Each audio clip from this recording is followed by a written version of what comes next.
بسم الله الرحمن الرحيم. في الفيديو ده ان شاء الله هنشرح الكومبريشن ريشيو لكل الطرق اللي موجوده عندنا في المنهج. قبل ما نبدا لازم نكون عارفين يعني ايه الكومبريشن ريشيو.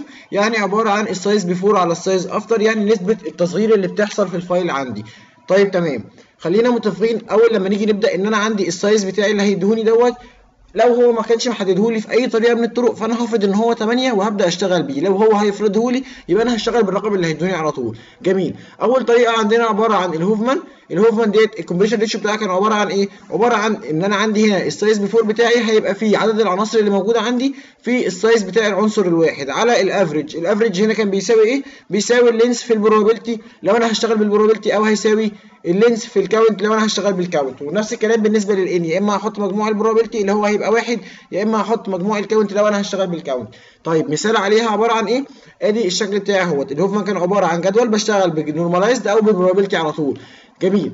وبعد كده ببدا اعمل ايه؟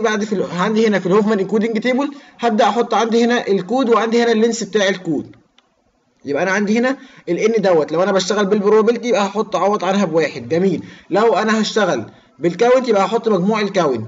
وعندي هنا في السايز هحط 8 لو هو مش مديهوني، او لو مديني اي رقم هفرضه على طول. جميل. وفي الافريج هعمل ايه؟ في الافريج هاجي البروبابيلتي بالمنظر ده. انا كان عندي البروبابيلتي للايه كانت 15%، يبقى 15% هضربها في اللينس المقابل ليها. لو هشتغل بالكاونت يبقى بافتراض ان الكاونت هنا كان 15، فانا هنا هضرب ال 15 في الاثنين. وادي اول طريقه. تاني طريقة عندي هي الشانون فانو. الشانون فانو الكومبريشن ريشيو بتاعها بالظبط زي أول طريقة اللي هي الهوفمان. عبارة عن إيه؟ برضو عبارة عن إن أنا عندي هنا في السايز بيفور مجموع العناصر اللي عندي أو عدد العناصر اللي عندي هتتضرب في إيه؟ هتتضرب في سايز العنصر الواحد. وفي المقام هحط برضو عندي الأفريج. الأفريج عندي عبارة عن اللينس اللي أنا هجيبه في الانكودنج تيبل هيتضرب في البروبابيلتي. لو أنا بشتغل على البروبابيلتي يبقى أنا كمان هحط هنا البروبابيلتي. لو أنا هشتغل بالكاونت يبقى هعوض هنا بالكاونت بتاع كل رمز، وهعوض هنا بمجموع الكاونت. المثال اللي عليها اهو هيديني هو عندي هنا. ادي المثال اللي انا ببدا العناصر كلها بقسمها، وبعد ما بقسمها واديها الكودنج بجيب الانكودنج تيبل. الانكودنج تيبل دوت عباره عن ايه؟ عباره عن الكود وعباره عن اللينس بتاع كل واحده منهم. حلو. يبقى انا دلوقتي لو هشتغل بالهيستوجرام على طول يبقى هحط هنا مجموع الكاونت وهحط هنا السايز بتاع العنصر الواحد. وفي المقام هحط الكاونت بتاع الايه مثلا في اللينس بتاعه، الكاونت بتاع البي في اللينس بتاعه، الكاونت بتاع السي في اللينس بتاعه، وهكذا. ادي تاني طريقه. تالت طريقة عندي اسمها الران لينس. الران لينس بتتكون من ايه؟ بتتكون من جزء كود وجزء لينس. جميل. طب الكومبريشن ريشيو بتاعها عبارة عن ايه؟ عبارة عن ان السايز بيفور بتاعي هيبقى هو مجموع او عدد العناصر اللي عندي في السايز بتاع الحرف الواحد، وفي المقام عدد الاقواس او المجموعات اللي هكونها هيتضرب في مجموع السامبل ومجموع الران لينس. يعني ايه؟ يعني انا عندي الجزء دوت بيتكون من حاجتين. جزء الكود يبقى هياخد الكود، هياخد الرقم بتاع الكود، وجزء اللينس هياخد الرقم بتاع اللينس. مثال عليها هاجي هنا ادي عندي الارقام كلها هنا، يبقى مجموع الارقام دي يعني رقم 2 3 4 5 6 7 8 لحد الاخر، يبقى هو دوت عدد الارقام اللي عندي هنا في البسط. جميل. طيب المقام عندي او الاول السامبل، كل سامبل منهم هياخد 8. لو هو ما كانش قايل لي فانا هفرض ان كل سامبل فيهم هياخد 8. لو هو قايل لي هشتغل على الرقم بتاعه على طول. حلو جدا. بعد كده في المقام عباره عن ايه؟ عباره عن عدد المجموعات او عدد الاقواس. يعني ايه؟ يعني انا الاقواس بتاعتي اللي بعملها بالشكل ده بيبقى كود ولينس كود ولينس، يبقى انا هجمع عدد المجموعات اللي عندي واحطهم هنا. طيب السايز الواحد بتاع المجموعه الواحده ده بيتكون من ايه؟ بيتكون من كود وبيتكون من لينس. الكود عباره عن لو هو مش قايل لي فانا هفرض 8 هجمعه على اللينس ده. اللينس دوت هو بيكون مديهوني في المساله ان هو بيقول لي الران لينس بيساوي 2 بت. يبقى انا هجمع هنا الحجم بتاع الران لينس او الحجم بتاع الجزء بتاع اللينس هنا، والكود هجمع عليه الاثنين دول مع بعض. يبقى انا عندي هنا لو دوت ب 8 ودوت ب 2 يبقى انا عندي هنا هضرب في 10. وادي ثالث طريقه. رابع طريقة البيكسل باكينج. بنجيبها ازاي؟ عبارة عن ان السايز بيفور عندي هيساوي عدد العناصر اللي موجودة في الحجم بتاع السايز العنصر الواحد. في المقام برضو عدد العناصر. ففي الطريقة دي ممكن اشيل البسط مع المقام لاني هكون متأكد مليون في المية ان عدد العناصر اللي هتكون موجودة قبل ما احول هي عدد العناصر اللي هتكون موجودة بعد ما احول. هتتضرب في كام؟ هتتضرب في لوج 2 لعدد الالوان. يعني ايه؟ زي ما هنشوف في المثال كده. كان اديني ماتريكس بالمنظر دوت. اول حاجة بعملها اللي انا بطلع منها عدد الالوان وبعرف عددهم كام. جميل. بعد كده كل لون هحط الاندكس بتاعه. طب لما اجي اجيب الكومبريشن ريشيو يبقى انا لو كان عندي هنا 25 عنصر يبقى انا اكيد كل ال 25 دول هيكونوا موجودين هم باختلاف القيم اللي موجوده فيهم. جميل. هيتضربوا في 8 زي ما اتفقنا لو هو ما كانش مديني السايز، لو هو مديهوني يبقى هعوض بالرقم اللي هيديهوني. يبقى انا عندي برده هنا في المقام العدد بتاعهم 25، يبقى ممكن اشيل الان هنا مع الان هنا. طيب هيتبقى عندي هنا السايز بتاع عدد الالوان بعد ما انا حولت. طب عدد الالوان بعد ما انا حولت كان كام لون؟ كانوا 6 الوان. يبقى انا هعمل لوج 2 لل6. طيب لوج 2 لل6 لو كان طلع لي 2 و3 2 و3 من 10 2 و6 من 10 2 و1 من 10 ايا كان الرقم اللي هيطلعه، ما دام انا عامل لوج 2 يبقى اول لما هشوف كما ورقم او دوت رقم يبقى انا على طول هقرب لاول رقم صحيح حتى لو كان الرقم ده 1. يعني 2 و1 ما دام فيه 1 من 10 يبقى انا على طول هروح ل3. وادي ثالث طريقه. خامس طريقه عندي الاريثماتيك. الاريثماتيك هنا هيبقى متقسمه لحاجتين. اول حاجه لو انا بشتغل على فايل في حرفين بس، يعني هشتغل 2 سامبل او هشتغل 3 سامبل او هشتغل على فايل سي مثلا في 10 حروف هشتغل جوه ال 10 حروف دول ب 2 سامبل او ب 3 سامبل. اول حاجه نبدا بيها لو انا هشتغل 2 سامبل بس والمساله تقف على كده، يبقى انا هيبقى عندي كام حرف قبل؟ هيبقى عندي حرفين.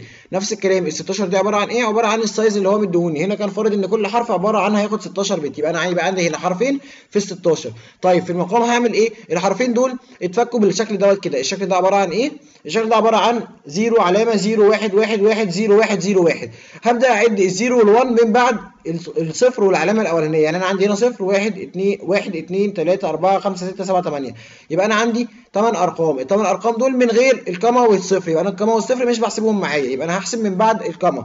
يبقى انا هيبقى عندي 8، يبقى انا هقسم على ال8. طيب لو انا هشتغل على 3 حروف او الفايل بتاعي كله او المساله كان فيها 3 حروف بس، يبقى انا هضرب 3 في السايز اللي هيدوني سواء 16 لو ما ادهونيش زي ما اتفقنا هنفرض ان هو 8 على نفس الكلام. هقعد اعد الزيرو وال1 من بعد العلامه. طيب هو دلوقتي لو اداني الفايل بتاعي فيه اكتر من حاجه، يعني ايه؟ يعني بالشكل دوت ان انا هيبقى عندي هنا الفايل بتاعي فيه 10 حروف او الشكل بتاعي بالمنظر ده كده عباره عن 6 حروف وانا بشتغل 3 سامبل 3 سامبل. يبقى اول 3 حروف لما جيت حليتهم طلعوا معايا العدد ده اللي هو 1 2 3 4 5 6 7. يبقى هنا السايز افتر كان 7، وهنا 1 2 3 4 5 6 7 8 9. يبقى هنا 9 وهنا كان 3، يبقى دوت 7 وده 9 وده 3. طيب الكومبريشن ريشيو هختارها هعملها على بناء عن ايه؟ بناء عن عدد الحروف اللي في المساله كلها. يعني انا عندي هنا حرف 2 3 4 5 6 7 8 9. يبقى انا عندي هنا في البسط هيبقى 9 مضروبه في السايز بتاع السامبل الواحد. طيب في المقام هعمل ايه؟ في المقام هختار اكبر رقم من المجموعات دي كلها اللي هو ال9، والحاله دي هيبقى اسمها الورست كيس. ليه هختار ال9؟ علشان خاطر لو جالي ال3 او جالي ال7 يبقى انا هقدر انفذه، احسن من ان انا مثلا اخد ال3 لما يجي لي ال9 او ال7 ما اعرفش احققها. يبقى انا دلوقتي عندي الحاله الثانيه في الاريثماتيك ان انا يكون مديني فايل كله كامل على بعضه عايز نحوله سواء هو بال2 سامبل او بال3 سامبل. يبقى انا عندي في البسط هشوف عدد الحروف اللي موجوده هضربها في السايز بتاع الحرف الواحد. في المقام هختار الورست كيس لينس، يعني اكبر لينس موجود للثلاث مجموعات دول او على حسب المجموعات. ودي خامس طريقه. نيجي لسادس طريقه وهي ال زي دبليو. بعد ما حليتها والجدول بتاعي طلع بالمنظر دوت عايز اجيب لها الكومبريشن ريشيو. الكومبريشن ريشيو عباره عن ايه؟ الكومبريشن ريشيو هتساوي السايز بيفور على السايز افتر. طيب السايز بيفور هعمل فيه ايه؟ السايز بيفور هعمل فيه العدد بتاع الحروف دي كلها في السايز بتاع السامبل الواحد. يعني انا عندي هنا حرف 2 3 4 5 6 7 8 9 10 11. هيبقى انا عندي هنا 11 مضروبه في كام؟ مضروبه في ال8 او مضروبه في ال8 او في ال16 او في اي رقم هو هيديهوني. جميل. ال8 دي هتتضرب في العدد بتاعي. طيب في المقام هعمل ايه؟ في المقام قال لي انا هشوف عدد الاوتبوت اللي طلع عندك. يعني ايه؟ يعني انا عندي في الاوتبوت دوت طلع عندي رقم، طلع عندي 2، طلع عندي 3، طلع عندي 4، طلع عندي 5، طلع عندي 6. يبقى انا في المقام هنا هيبقى موجود عندي 6. طيب ال6 دي هتتضرب في كام؟ هتتضرب في لوج 2 اكبر رقم في الكود الجديد بتاع الديكشنري اللي انا عامله. اكبر رقم موجود هنا كام؟ 260. يبقى انا هعمل لوج 2 لل 260. يبقى لوج 2 لل 260 هتتضرب في عدد المجموعات دوت السايز افتر، والسايز بيفور عباره عن عدد الحروف اللي موجوده هتتضرب في السايز بتاع السامبل الواحد. وكده تبقى الطريقه السادسه. في الطريقه السابعه اللي هي الديفرنشال بتتقسم لنوعين، عندي اكزاكت وعندي لوسي. الاكزاكت بجيب الكومبريشن ريشيو بتاعها ازاي؟ عن طريق ان انا بعد ما بجيب الهيدر بتاعي بيبقى بالمنظر دوت كده. اول حاجه بعملها ان انا بحجز 1 بت للعلامه اللي عندي.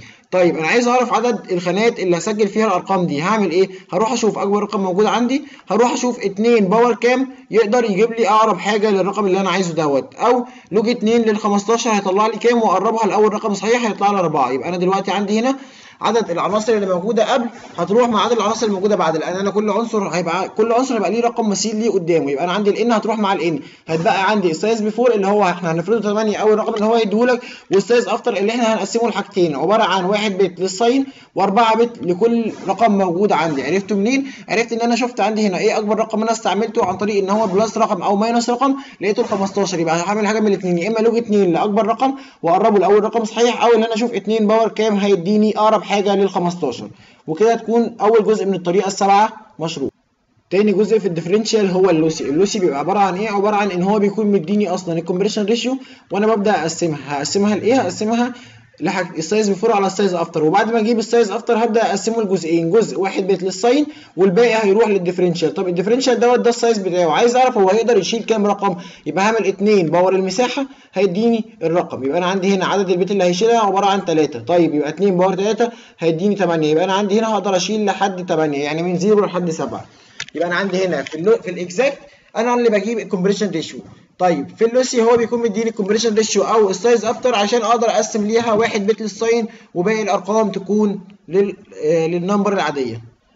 تامن طريقه هي اليونيفورم. في اليونيفورم بعد ما بحول الاوريجينال للانكودنج عن طريق اللي انا بجيب الريبريزنتيف 1 و 2 و 3 وببدا اديهم اندكس 0 و 1 و 2 و 3، ببدا اجيب الكومبريشن ريشيو. الكومبريشن ريشيو عباره عن ايه؟ برضو الان هتروح مع الان. ليه؟ لان كل رقم موجود عندي هنا هيكون ليه مثيل عندي في الديكود. يبقى انا عندي هنا الان هتروح مع الان اللي في البسط مع المقام، هيتبقى عندي السايز 4 والسايز افتر. طيب السايز بي 4 هيبقى ايه؟ هيبقى عندي هنا ال8 اللي احنا اتفقنا عليها ان احنا هنحطها او اي رقم هو يديهوني. طيب السايز افتر عباره عن ايه؟ عباره عن ايه اكبر رقم انا استعملته في الانكود هنا اللي هو كان 3. يبقى انا هعمل لوج 2 لل3 واشوف الرقم بتاعي واقربه لاول رقم صحيح هيطلع هو الرقم اللي موجود في المقام. او هعمل حاجه ثانيه، اكبر رقم عندي هنا ايه؟ كانت 3، يبقى 2 باور كام هيديني اقرب حاجه لل3. تالت طريقه وهي النون يونيفورم. النون يونيفورم بعد ما جبت برضو الكود بوك وبعد كده ثبت اخر كود بوك عندي وهبدا اعمل انكودنج للفايل وديكودنج، هلاقي ان عندي كل عنصر هنا هتلاقي ليه رقم مثيل ليه في الديكود. يبقى انا عندي هنا اقدر استغنى عن الان في ان اللي في المقام وفي البسط. طيب عايز اجيب برضو السايز افتر، السايز بيفور والسايز افتر اللي هم الكومبريشن ريشيو عباره عن ايه؟ ان السايز بيفور عباره عن ال8 اللي احنا اتفقنا عليها او الرقم اللي هو يدوني. طب الاثنين دي عباره عن ايه؟ برضو نفس النظام اللي قلناه في اليونيفورم. ايه اكبر رقم استعملته هنا اللي هو كان ال3، يبقى لوج 2 لل3 هيطلع لي 2 وكسر، يبقى هقرب اول رقم صحيح هيجي لي هيطلع لي ان هو ال3. يبقى انا كده جبت الكومبريشن ريشيو لليونيفورم ولا النون يونيفورم. الطريقه العاشره وهتكون اخر طريقه ليها كومبريشن ريشيو عباره عن الفراكتال. الفراكتال المنظر بتاعها او الانكودنج بتاعها بيبقى عامل بالمنظر ده عن طريق الاكس والواي، السكيل والاوفست والاورينتيشن. طيب اول حاجه بعملها ان هو لازم يكون مديني الريزوليوشن. عن طريق الريزوليوشن بجيب السايز افتر. طيب السايز بيفور عباره عن ايه؟ عباره عن الحجم بتاع الرينج بتاعي. الحجم بتاع الرينج بتاعي كان 8 في 8، يبقى انا هضرب 8 في 8. بعد كده هعمل ايه؟ هضرب فيهم السايز بتاع كل سامبل موجود عندي. طيب في المقام هعمل ايه؟ قال لي هنا ان انا عندي الاربع حاجات دول كلهم مع بعضهم ليهم نفس الرقم اللي هم الاكس والواي والسكيل والاوفست. طيب الرقم بتاعهم هيبقى عباره عن ايه؟ عباره عن لوج 2 للريزوليوشن. الريزوليوشن كانت 1024 في 1024، يبقى هعمل لوج 2 لل 1024. طيب الريزوليوشن كانت 500 في 500، يبقى هعمل لوج 2 لل 500. يبقى انا كده عرفت ان انا عندي هجيب الاكس او الواي او السكيل او الاوفست عن طريق لوج 2 للريزوليوشن وهضرب القيمه بتاعتهم دول في 4 لان الاكس والواي والسكيل والاوفست ليهم نفس القيمه. طيب اخر حاجه عندي الروتيشن. هجيبها ازاي؟ الروتيشن عباره عن ان انا عندي كام زاويه؟ ان انا عندي 4 زوايا، يبقى لوج 2 للاربع زوايا دول او لوج 2 للاربعه هيطلع لي 2 بت. يبقى انا دايما عندي الجزء بتاعي الاورينتيشن ثابت ب 2 بت. الجزء اللي هيختلف هو الاكس والواي والسكيل والاوفست على حسب الريزوليوشن. ان انا هعمل لوج 2 للريزوليوشن والرقم اللي هيطلع لي هو دوت هخليه للاكس وللواي وللسكيل وللاوفست. كده نكون احنا رجعنا على 10 طرق، ال10 طرق ازاي بتجيب لهم الكومبريشن ريشيو. اخر طريقه خالص اللي هي الجي بي جي ما كانش ليها كومبريشن ريشيو او احنا ما خدناش الكومبريشن ريشيو بتاعها. يا رب كده الموضوع يكون واضح ليكم، واحنا كده كنا جمعنا الحاجات كلها لكل ال10 طرق. ان شاء الله يكون واضح ليكم الموضوع، ويا رب باذن الله يوفقكم في الامتحان وربنا يكرمكم ويكتب لكم كل خير. شكرا والسلام عليكم ورحمه الله وبركاته.